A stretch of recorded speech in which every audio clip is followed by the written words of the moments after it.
Hi everyone, hope you're doing okay.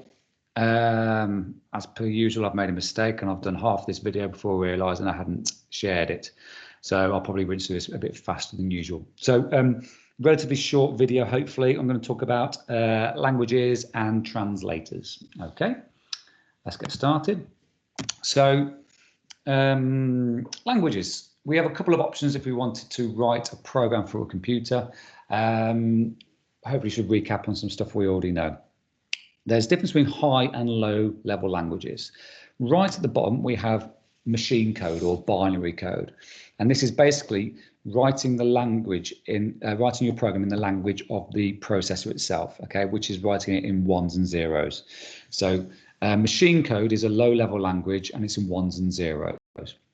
The key thing about this is you have to know exactly what the commands are for that particular processor. So the good thing is it's really quick, so you can just write it and the processor does it straight away, okay, because it's written in a language which it understands. And the reason we use binary is because inside a processor are billions of these tiny little transistors or switches which need to be on or off, and binary is perfect for that, okay. The other thing about binary is it is machine code. It's processor specific, okay. It is machine dependent. So for example, you could learn how to program let's give an example, an Intel i3 processor, okay? And that processor's got a certain number of instructions you need to learn, so in binary numbers. And you say you write a program, you then couldn't use the same program on a computer with a different processor. Let's give a different one, so an AMD Ryzen, for example. The AMD Ryzen has a different instruction set, a different set of instructions. So you'd have to learn those instructions, those binary numbers for that processor. So it's machine dependent, depending on what processor you are working on. Okay, you'd have to remember all the code, more chance of making a mistake, because imagine you're learning sort of 101. You basically write your code in binary like that, you know, thousands or hundreds of thousands long. You make a slight mistake, that should be a zero. It's going to be difficult to spot, more chance of making a mistake. Okay. Next one is assembly language. This is another low level language, and this is where instead of using zeros and ones, you would use what's called mnemonics. So it might be something like LDA, and that would mean load into the accumulator the value 7, and we could have add 6 and STO 7. Okay, so what you might have is a processor. So an Intel has like an instruction set of 16 different instructions. It can do 16 different things. You could learn those in binary, 110, 11, whatever, or you could learn the assembly language. There'll be 16 different things it could do. Okay, and so that would be direct. So one thing in your assembly language would relate to one thing in machine language. Okay, still difficult to understand. This is used more in things like embedded systems. You've got more control over the hardware. And the other thing about a low-level language is they take less space in memory, so in the RAM. So it just means you don't require as much memory in your embedded system. And obviously this is going to have a knock-on effect to, let's say, the cost of your embedded system and obviously the physical size. If you need a lot of memory, it's going to take up more physical space. Okay, so low-level language. Now, what we've been learning to code in is using a high-level language. All right. So a high-level language is stuff like Python, C++, JavaScript, and that means it's easier for us to learn because we use actual words such as print or input or if, else, for, while, all of this. It uses commands which we understand, okay, close to the English language. It takes up more space in memory, but the key thing here, it has to be translated in order for the processor to understand. Assembly code does have to be assembled, slightly different, but this has to be translated. So it's a slight difference there. But the benefit is it makes it significantly easier for us to understand. The other thing as well, it is machine independent. So if you learn to program in, say, Python, and you learn at home, and let's say you get a job and you go to work and you use computers there and they use a different processor, it doesn't matter. you haven't got to change your language. It's machine independent, because what happens is when it translates it specific for that processor. So it's the translation part of it which will turn what's called your source code into a code for the processor to understand.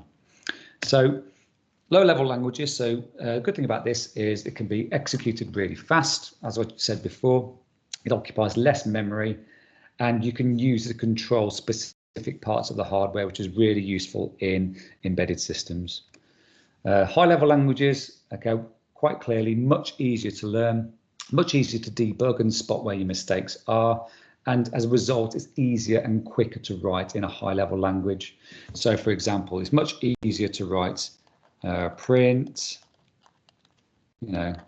hello, and think the equivalence in, imagine doing in machine code, you've got to have your command for print, and what are you printing it to? What's the binary code for the open for HELLO, because each one of these is probably an ASCII character with 8 ones and zeros, so that might be 0, 1, 1. It's going to take forever, isn't it? So it's much quicker to write a program this particular way.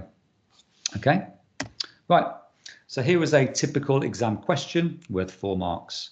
Graham is a freelance programmer. He has written a program for a client and gives the client both the high-level code and the machine code for the program. And all you have to do is describe what is meant by high-level code and machine code. 4 marks, 2 marks per section. Pause the video, have a go, and I'm going to go through the answer. Okay, so high-level code. Okay, so what can we say about high-level code? So high-level code, this is it's a programming language that uses commands, commands that are written using you can say the English language. So this makes it easier for a human to understand. Might get 2 marks for that to put a bit more in. We can also say it is machine stroke processor independent. In other words, doesn't matter what computer you're on, it still stays the same, and must be translated before the processor can execute the program. Okay, so conversely, machine code. So we can say machine code is a program written in binary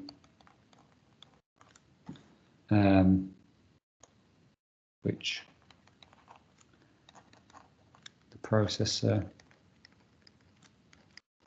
can execute directly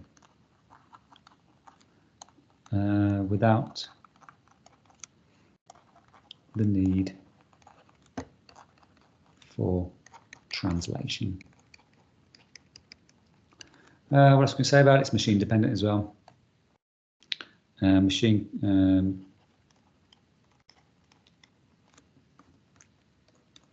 code is processor dependent. Okay, excuse my handwriting. It's getting late in the day. Okay, let's see if I got 4 marks. Pause the video if you want to copy that down, but here's the mark scheme after that. So we can see this. We have any 2 of these bullet points. So high-level code, it's human-oriented, written by programmers, Contains words for commands or close to the English natural language. It's machine independent, I said that. It's portable to different systems. Needs to be translated before it can be executed. I don't think this is one high-level command equates to many machine code instructions. So print can lead to many things the processor has to do, whereas with machine code, each instruction relates to one thing. Machine code for the CPU to execute. You could also say it's not easily understandable by humans. Uses binary instructions. It's specific to a particular type of computer or processor. It's not portable, or it does not need to be translated.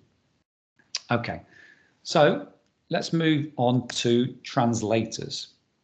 Okay, so it says there, code written in both assembly and high-level source code is converted into machine code for execution. So we need to have a translator.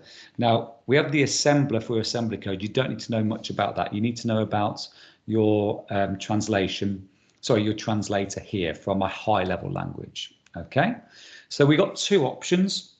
We can either use an interpreter or a compiler. You need to know, first of all, the two options, but also the differences between the two. All right, and hopefully this diagram helps. So you can see, first of all, that if you use a translator, it can then be executed by the processor. A compiler produces something called object code, okay, which can be used at a later date. Okay, let's explain a bit more detail. Okay, so an interpreter or a compiler. So a compiler, what it will do, it will translate all of the code into machine code. This is what's called the object code. So if we go back to our diagram, compiler is going to take all of our code, blah, blah, blah, blah, print, blah, blah, blah, and produce something called object code. And then the processor can then execute it. Okay, so you might have heard this term source code. So the code written by the program is called source code, and the code produced by the compiler is called the object code, which can then be run, which is also machine code. The good thing about this is it can be saved to disk and run whenever required. So this, what happens is basically when you've finished your final sort of program and you want to distribute it, you distribute the object code. So you give it to somebody, they run it. It means that it also means people can't access the source code, they can't change it. Okay. An interpreter is different. Interpreter translates it into machine code line by line. It doesn't produce object code. It's good for testing, good for sort of debugging. It eats it line by line, but if it encounters a syntax error, it stops and says, okay, this is the problem. A compiler doesn't. It puts it all together, and then it might produce a list of errors. You have to go back and change it and recompile. In order for an interpreter to run, you have to have the software in order to do it. Okay, so there's a couple of advantages and disadvantages of both, and this kind of sums it up. So the compiler translates the whole program to produce the object code, which can then be distributed. The interpreter does it line by line. Okay. Once the compile program is done, it's quicker to execute. So a compile program executes faster as it's already in machine code, whereas the interpreter takes more time because he has to translate it line by line. Okay.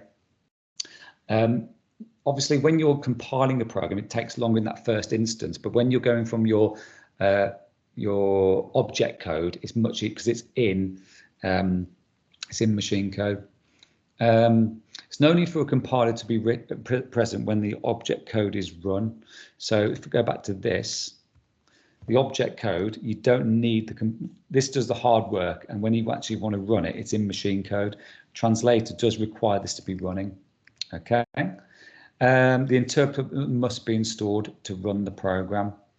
And finally, customers who bought the commercial software cannot see the code, whereas you can see the source code on an interpreter. Okay, so here's an exam question. It says, Harry is planning to create a computer game using a high-level programming language.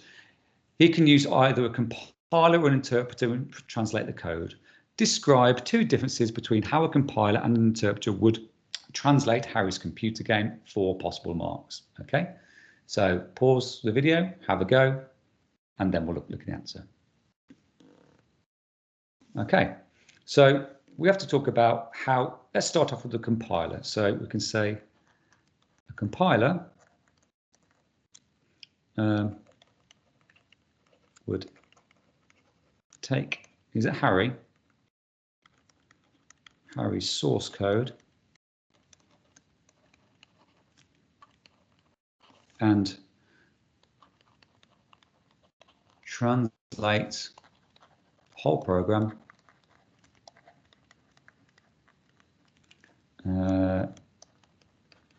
into machine code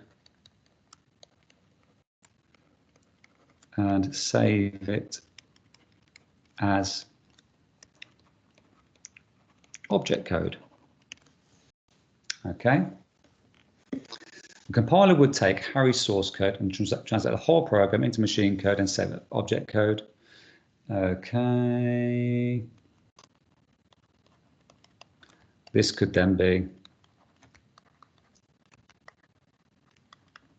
run. Okay. We could say a translator would, not a translator. See me. No, we don't want to add. Whoop, you didn't see that. An interpreter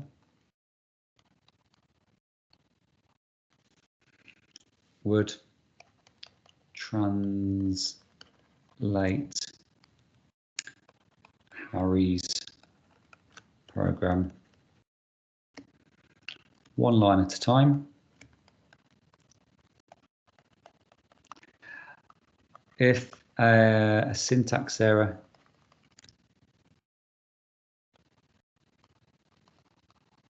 if a syntax error would what's another word for encounter? If a syntax error would be present, there we go. If there was a syntax error, the interpreter would stop. Have I got enough there for 4 marks? What haven't I included? Let's have a look. Compiler would take Harry's source code and translate program machine code, take the whole program, translate the whole program into machine code and save as object code. This could then be run. You could also say that a list of errors are produced. Okay, if there are any syntax errors, these are put at the bottom, are provided as a list. So if you compile it, you're given all of the errors, you have to go back and then recompile it before it can be run. Interpreter would translate how you want to, syntax error would be present and the interpreter would stop. So I've kind of covered 2 marks, two points per translator. So let's see if I would have got the marks. Let's have a look. So compiler translates all the code in one go. Well, I said compiler would take Harry's and translate the whole program. Yeah, I would have got a mark there. Whereas an interpreter translates one line at a time. I said that. Compiler creates an executable. So in other words, the object code. Yeah. An interpreter does not. Did I say that? No, I didn't. But I did say it does one line at a time. So I've already said that. Compiler reports all the errors at the end. I've said that. Whereas an interpreter stops when it finds an error. Yeah, I've covered my bases there. 4 marks. Okay. So you need to know the differences between interpreter and the compiler. Okay. If you're happy with that, that's absolutely fine. Hopefully that should be enough for today. I'm going to carry on now to show you an example of real life interpreters and compilers. Feel free to stop the video if you want, but I'm going to carry on. So here's an example of using Python of where we use a compiler. So got our code will not run while we have a syntax error. Okay, so if you can see, it's compiled the program and it says there's our mistake. Okay, print. So we have an error on line 2 which prevents our program from running. Okay, the error needs correcting before the program will run as shown here. Okay, so that, yeah, that's to show it won't run until we've actually corrected it. So this is bringing me back. So same program, okay, but uses an interpreter. It's written in BBC Basic. So if you run the program, line 20 and line 30 are both translated and run. Okay, so print counter and next. You can see it outputs the value there, 9. Okay, so then we try to translate line 30 next. Okay, next. Okay, there's a syntax error, the program fails, so it stops, doesn't it? We correct it and it's going to do all the way through. Okay. Okay, not really good example, but basically you just need to know the differences between a compiler and an interpreter. Compiler does the whole thing, then produces little errors at the end, produces object code which can be run, what's called an executable file. Interpreter does it line by line, okay, takes a bit longer, and if it encounters a syntax error, it stops. Okay, so thanks for listening if you have been. Any questions, please just chuck me an email. Okay, brilliant. So thank you very much. I'm going to stop the recording in 3, 2, 1.